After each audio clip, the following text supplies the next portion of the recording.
Welcome to my channel জিন্দেগি কা সফর with Debapriya. বন্ধুরা, তোমরা সকলে কেমন আছো? আশা করছি সকলেই খুব ভালো আছো, আর আমিও খুব ভালো আছি। এখন আমি তোমাদের সকলের সাথে শেয়ার করছি আমাদের 2023 সালের দীঘা ফ্যামিলি ট্যুরের ভিডিওগুলো। বন্ধুরা, আশা করব আমার ভিডিওগুলো তোমাদের ভালো লাগে। আজকে আমি আমার দীঘা ট্যুরের থার্ড ডের ভিডিওগুলো শেয়ার করছি। যে ব্লগটা তোমাদের সাথে এখন আমি শেয়ার করছি সেটা হচ্ছে ডে 3 এর ব্লগ এবং পার্ট 3। তোমরা দেখে নিয়েছো নিশ্চয়ই, আশা করি, যে আগের ভিডিওগুলোতে আমি দীঘা কিভাবে এসেছি এবং কোথায় রয়েছি এবং কি কি জায়গায় ঘুরেছি আজকে পর্যন্ত।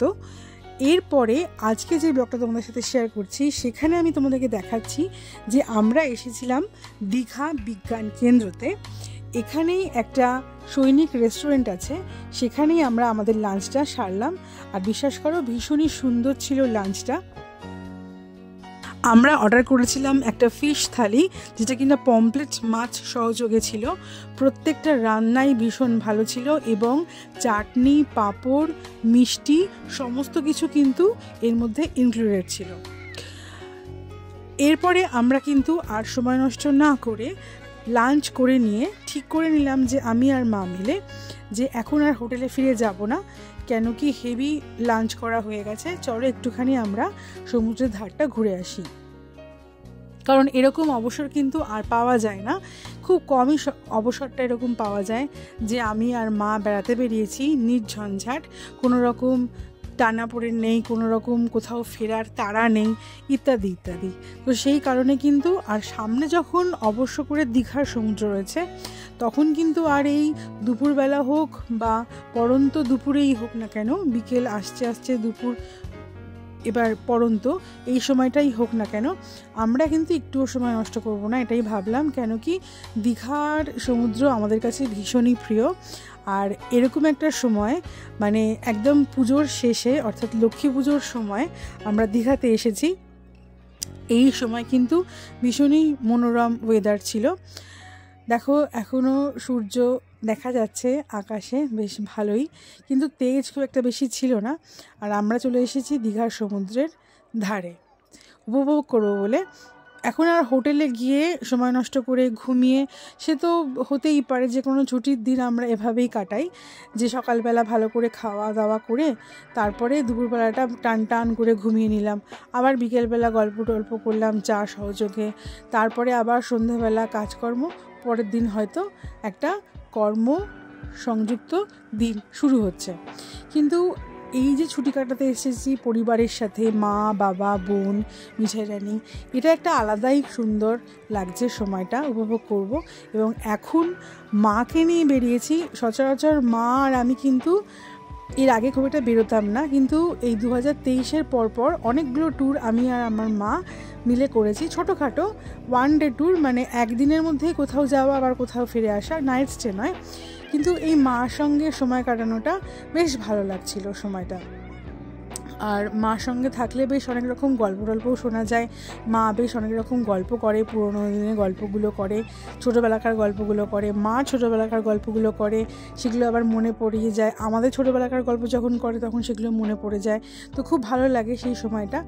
তো সেই কারণে আর মার জীবনের যে স্ট্রাগলগুলো, যে সংগ্রামগুলো, সেগুলো কিন্তু মা প্রত্যেকটা ঘটনার সঙ্গে সঙ্গে মিলিয়ে মিলিয়ে বলতে থাকে। যে কোনো একটা ঘটনা ঘটে আর মা তার সাথেই সূত্র ধরে কিন্তু নানান রকম গল্প আমাদেরকে করতে থাকেন।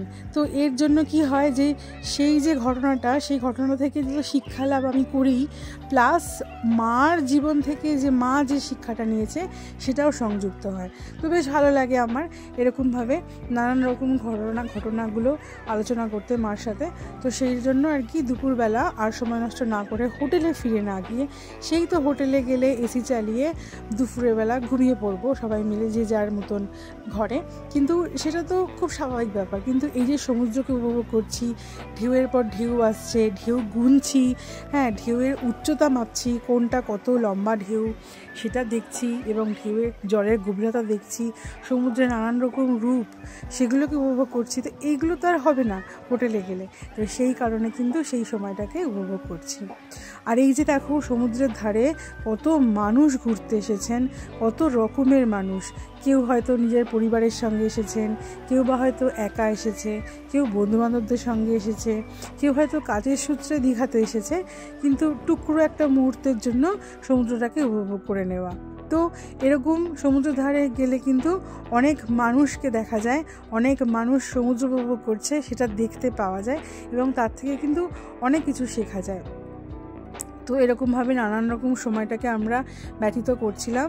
আর দেখো এই পুচকি বাচ্চাটা, আর তার সাথে বোধহয় দাদা হবে ওর, কি হয়তো পরিবারেরই কেউ হবে, কি মজা করছে দুটো বাচ্চা মিলে। মানে এদের যে এত সুন্দর সরল এদের জীবনযাত্রা, এই সময়টা, এই শিশু বয়সটা সত্যিই মনে রাখার মতন প্রত্যেকের জীবনে। তো দেখো কি কালারফুল কত মানুষ। আর এটা হচ্ছে দীঘার সমুদ্রের কিছু ছবি আমি তুলে নিয়েছি, যদিও বা পরন্ত বিকেল বলতে পারো, কিন্তু খুব সুন্দর লাগছিল। আর একটা কথা না বলে পারছি না, যে আমি যে চুড়িদার কামিজটা পরেছি আজকে, সেটা কিন্তু খুব কালারফুল লাগছিল এই সমুদ্রের ব্যাকগ্রাউন্ডে। তো সেই কারণে অনেক ছবি তুলে নিয়েছি, পরবর্তী সময় দেখতে পাবে যে প্রচুর ছবি তুলে নিয়েছি। তো এটা হচ্ছে দীঘার বালুকা বেলা, খুব সুন্দর। মানে এখানে না স্টার ফিশগুলো ছিল, অনেক রকম স্টার ফিশ ছিল, সেই স্টার ফিশগুলো মিলিয়ে সারি বেঁধে নানান রকম আকৃতি তৈরি করেছিল, প্লাস কিছু পিঁপড়ে জাতীয় ছিল, তারাও কিছু কিছু ছোট ছোট গর্ত তৈরি করেছিল, তো সেগুলো দেখছিলাম।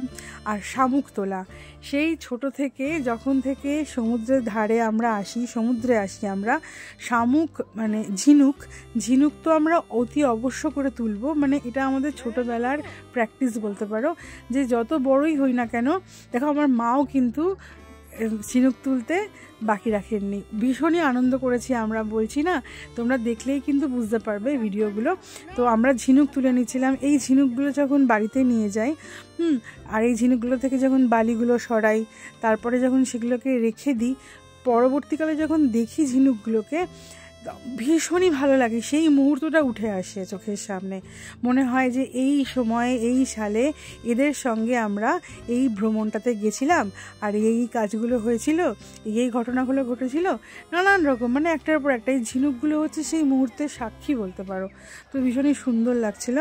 আর এ দেখো একদম অনেকে হাঁটু অবধি জলে নেমেছে, আর আমিও তো মানে সমুদ্র দেখলেই জলে নামতে ইচ্ছে করছে। এমনকি তোমরা শুনতেও পাবে ভিডিওতে যে আমি আমার মাকে বলছি যে মা আমি কি স্নানটা সেরে নেবো। মা বলছে তুই ভালো জামা পরে আছিস, সঙ্গে কোনো স্পেয়ার জামা কাপড়ও আনিসনি, তো স্নান করবি কিভাবে। মানে আমার তাল জ্ঞান কিছু নেই, সময়ের সঙ্গে আমি নেই, আমি শুধু সমুদ্রের মধ্যে ভেসে যাচ্ছে আমার মন। এত সুন্দর লাগছিল সময়টা, মনে হচ্ছিল যেন সবাই যেমন স্নান করছে, সবাই তো স্নান করছে, দেখো না দূরে দূরে সব চলে গেছে স্নান করতে। কেউ আবার হাঁটু অবধি জলে, কোমর অবধি জলে, সেখানেই স্নান করে নিচ্ছে, বসে বসে হোক, দাঁড়িয়ে দাঁড়িয়ে হোক, যেভাবে হোক।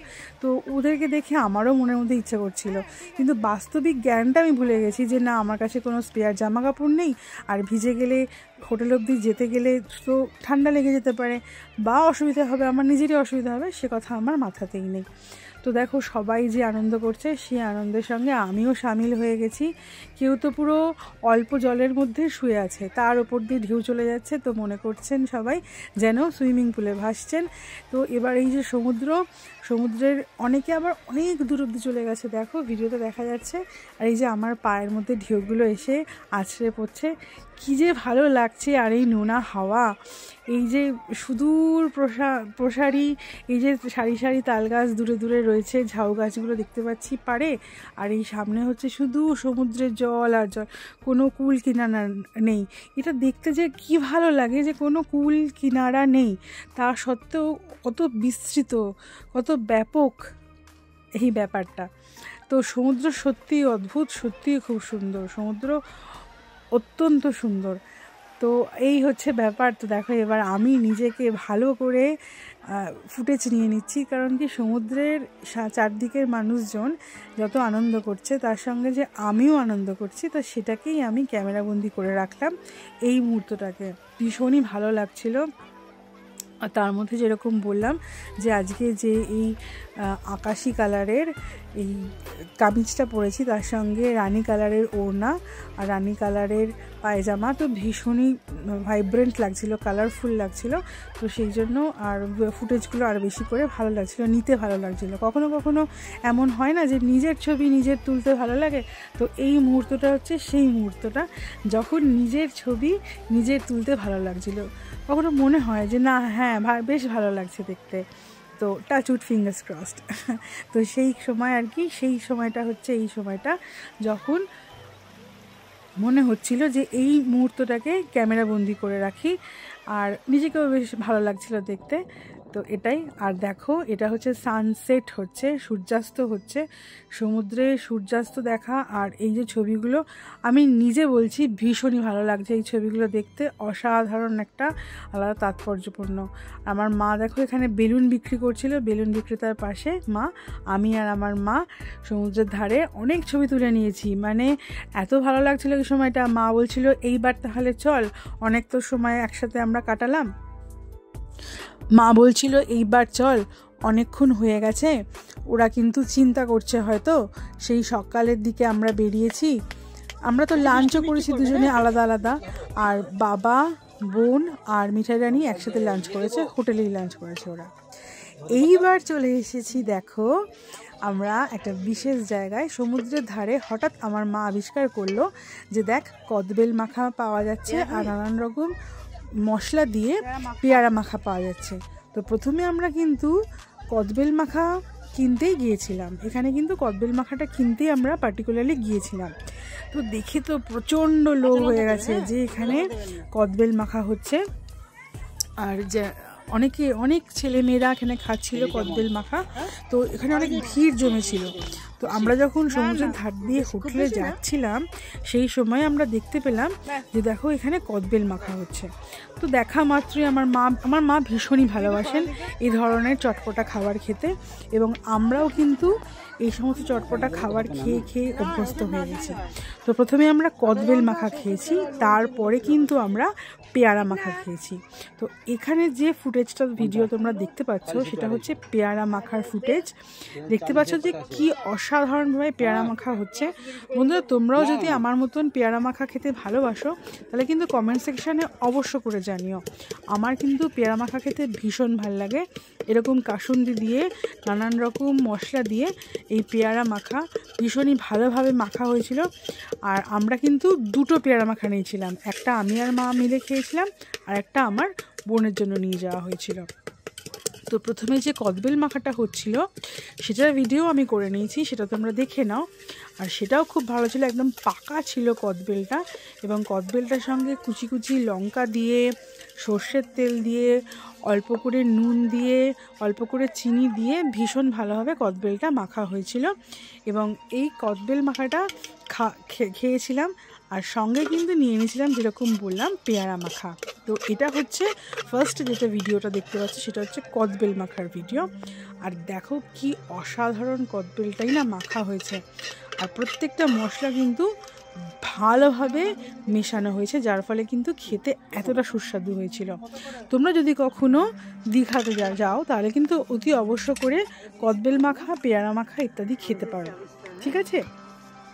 আর যদি দীঘাতে গিয়ে তোমরা এই ভদ্রলোকের কাছে কদবেল মাখা বা পেয়ারা মাখা খাও তাহলে কিন্তু আমার কমেন্ট সেকশনে অবশ্য করে জানিও। এবার কিন্তু পেয়ারা মাখাটা শুরু হচ্ছে।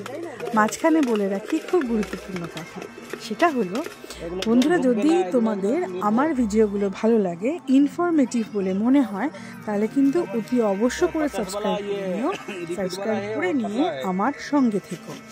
আর চ্যানেলের ভিডিওগুলোর সঙ্গে বেল আইকনটাকে প্রেস করে দিও, তাহলে নতুন নতুন ভিডিও এলে সবার আগে কিন্তু নোটিফিকেশান তোমাদের কাছেই পৌঁছে যাবে। আর যদি খুব ভালো লাগে আমার ভিডিওগুলো তাহলে নিজের বন্ধুদের সাথে, আত্মীয় স্বজনদের সাথে অবশ্য করে শেয়ার করো। আর কমেন্ট সেকশানে জানিও তোমাদের সকলের কেমন লাগছে বা নতুন কী ধরনের ভিডিও তোমরা দেখতে চাও। আমি মূলত কিন্তু বেড়াতে যাবার উপরেই ভিডিও করে থাকি। এটা যেটা দেখছো এটা হচ্ছে দীঘাতে একটা কফি হাউস, অর্থাৎ এটা কিন্তু একটা রেস্টুরেন্ট। খুব সুন্দর করে সাজানো পশ্চিমবঙ্গ সরকারের একটা রেস্টুরেন্ট। এটা কিন্তু ভেতরে সন্ধ্যেবেলা দারুণ লাইটিং করা থাকে এবং চারদিকে একদম চকচকে থাকে। এটা হচ্ছে আমাদের হোটেল। এই হোটেলে আমরা এবার ফিরে এসেছি ওই কদবেল মাখা আর পেয়ারা মাখা নিয়ে। সেগুলোই আমরা বসে বসে বিকেলবেলা খেয়েছিলাম। তাহলে বন্ধুরা, আজকের ভিডিওটা এই অবধি। পরবর্তী দিনের ভিডিও তোমাদের সাথে শেয়ার করব। ততক্ষণ অবধি টাটা। ভালো